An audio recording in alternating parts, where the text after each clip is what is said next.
On the first films, I purposely avoided very intense design cultures. So I kept the costumes very, very simple. And the costumes were designed not to draw attention to themselves. In the new film, the costumes do draw attention to themselves. They have to because they're in a more sophisticated society. And to do that and keep it timeless is much more difficult. I think with respect to episode 1, it became pretty clear immediately that these were costumes that we weren't going to be able to rent or hire from any place around the world. And the only way we're going to maintain the quality and have the look, the true look that we wanted, was to fabricate everything.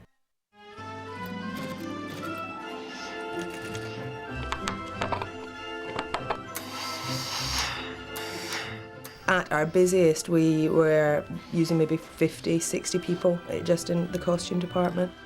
I think we made well over 1,000 costumes. In fact, we made everything, really, that's seen, everything, hats, helmets, costumes. We had fabrics woven, printed, dyed, everything that you could do to a piece of fabric, we have done to it. When I initially saw the designs, I was like, wow, I have to do this, because you could see how much, there's so much more that goes into it than just a regular movie. You feel that the movie's really a creation. It's a lot of artists coming together and working on it. It's not just, you know, a script and a couple of actors. It was extraordinary to stand in front of the mirror with all my wardrobe on and stuff. Because I was Obi-Wan Kenobi, you know, and it was quite a moment for a young man. You still have much to learn, my young apprentice. The look of the costumes like taps into all these various cultures that we all subliminally recognize.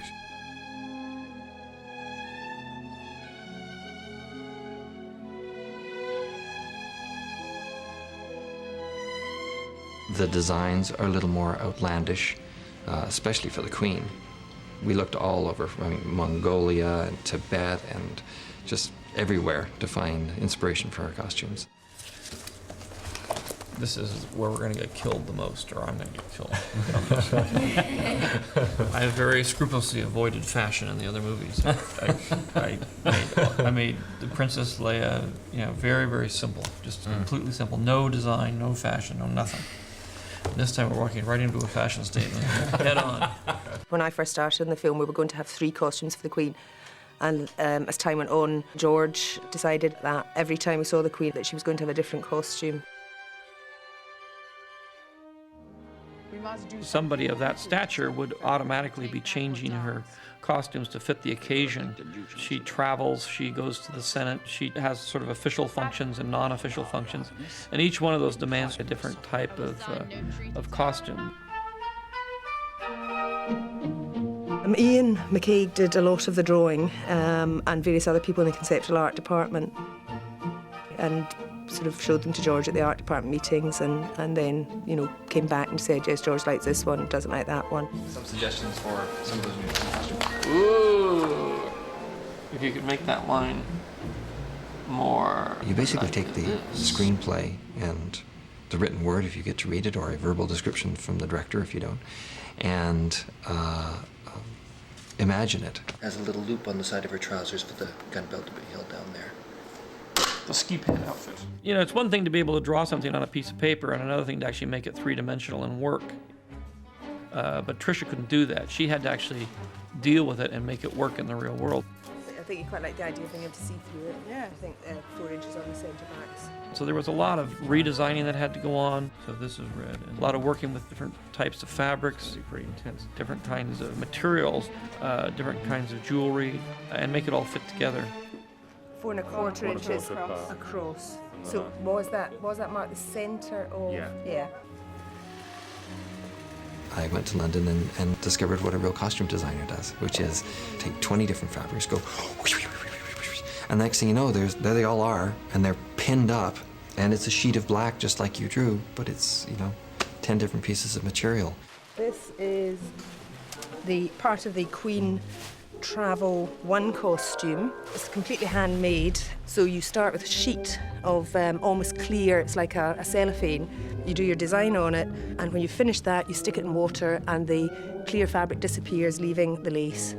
So this fabric took someone probably a month to make, working at continually.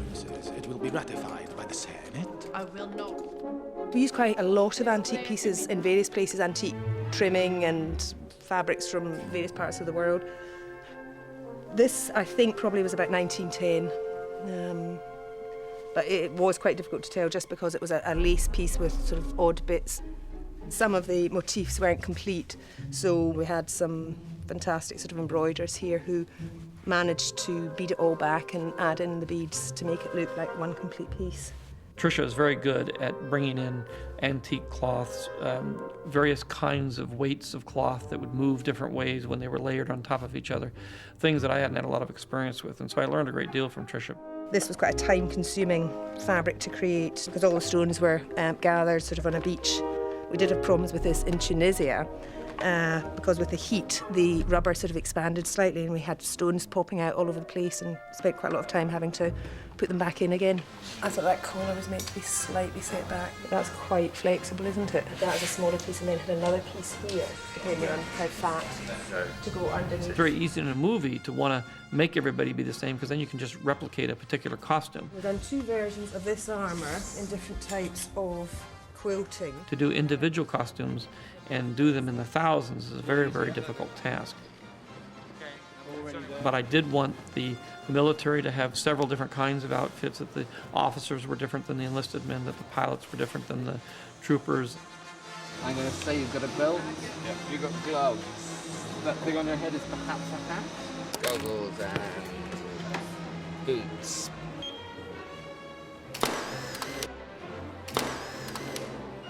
Well, being in the costumes themselves and having the strange makeup and hair really made me feel different. You feel like a different person. And when you feel like a different person, it's easier to act like a different person. It also changes your movement. If you've got a big thing on your head, you have to walk straighter. You can't slouch like an American teenager. You have to stand straight like a queen so that it doesn't knock you over. In the other films I've been involved with, it's always been a very, very simple wardrobe. And this became a very complex, very designed wardrobe, very fashionable wardrobe. I think people will be amazed by the costume. The images are so haunting and so beautiful. And I think it's something that they've never seen or witnessed before in any previous Star Wars film. I just think they're great costumes. I think Ewan looks fantastic in his. You look good in yours.